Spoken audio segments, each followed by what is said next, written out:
बच्चों को शिक्षा देने वाले शिक्षक अचानक अपने भविष्य को लेकर असुरक्षित हो जाएंगे। क्या जिन शिक्षकों की नियुक्ति सरकार के तय नियमों के अनुसार हुई, उन्हें बाद में बने नियमों के आधार पर संकट में डाला जा सकता था? यही सवाल आज उत्तर प्रदेश और देश के लाखों शिक्षकों को परेशान कर रहा है। इसी चिंता और अपने अधिकारों की रक्षा की मांग को लेकर राष्ट्रीय शैक्षिक महासंघ उत्तर प्रदेश की जनपद इकाई हरदोई ने बड़ा कदम उठाया है। पूर्व निर्धारित कार्यक्रम के तहत महासंघ के प्रतिनिधिमंडल ने हरदोई के सांसद जयप्रकाश रावत को उनके आवास पर एक महत्वपूर्ण ज्ञापन पत्र सौंपा है। यह ज्ञापन सिर्फ एक कागज का टुकड़ा नहीं, बल्कि उन लाखों शिक्षकों की चिंता, पीड़ा और भविष्य की सुरक्षा की मांग है जो वर्षों से देश और प्रदेश के बच्चों को शिक्षा देने का काम कर रहे हैं। दरअसल 23 अगस्त 2010 को राष्ट्रीय अध्यापक शिक्षक परिषद यानी कि NCTE ने शिक्षक नियुक्ति के लिए TT यानी शिक्षक पात्रता परीक्षा को न्यूनतम योग्यता घोषित किया था। इसके बाद 29 मई 2024 को सर्वोच्च न्यायालय के एक फैसले ने देश और उत्तर प्रदेश के लाखों शिक्षकों की चिंताओं को और बढ़ा दिया। महासंघ का कहना है कि जिन शिक्षकों की नियुक्ति TET लागू होने से पहले हुई थी, उनकी भर्ती उस समय के नियमों और निर्धारित योग्यताओं के आधार पर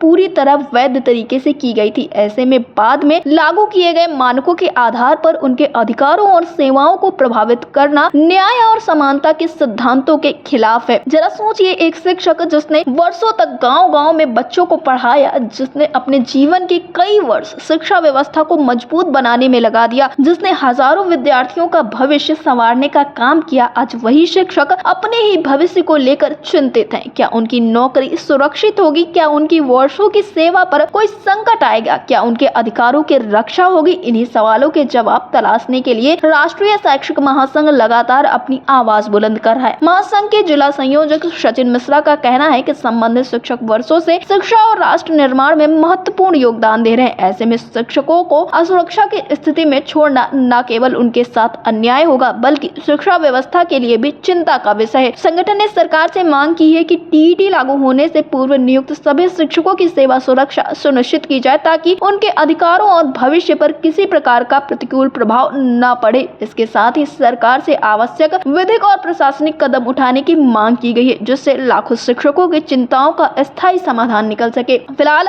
इस पूरे मामले पर प्रदेश के लाखों शिक्षकों की निगाहें टिकी हुई हैं। सभी को इंतजार है कि क्या उनकी मांगों पर सरकार कोई ठोस पहल करेगी। क्या वर्षों से सेवा दे रहे शिक्षकों को सुरक्षा का भरोसा मिलेगा? क्योंकि यह सिर्फ नौकरी का सवाल नहीं है, यह उन शिक्षकों के सम्मान का सवाल है जिन्होंने पीढ़ियां तैयार की हैं। यह उनके भविष्य का सवाल है और यह उस विश्वास का सवाल है जिसके सहारे उन्होंने वर्षों तक शिक्षा और राष्ट्र निर्माण की जिम्मेदारी निभाई है। क्योंकि लगातार जो शिक्षक हैं वो ये मांग कर रहे हैं कि इस वक्त पर कोई बड़ा कदम उठाया जाना चाहिए। फिलहाल संगठन के द्वारा पूरा प्रयास भी किया जा रहा है कि मानसून सत्र के दौरान इन सभी शिक्षकों की आवाज को पुरजोर तरीके से उठाया जाए, ताकि शिक्षकों के साथ न्याय हो सके, इनकी जो मांगे हैं वो पूरी हो सके। 1 सितंबर 2025 का जो फैसला आया, उसके बाद से देश के लगभग 20 से 25 लाख शिक्षक और उत्तर प्रदेश के लगभग 1,86,000 जो शिक्षक है वो प्रभावित नजर आए। अब इन सबके बीच में अलग अलग संगठनों के द्वारा अलग अलग तरह के प्रयास किए जा रहे हैं और इस बीच में राष्ट्रीय शैक्षिक महासंघ के द्वारा भी ये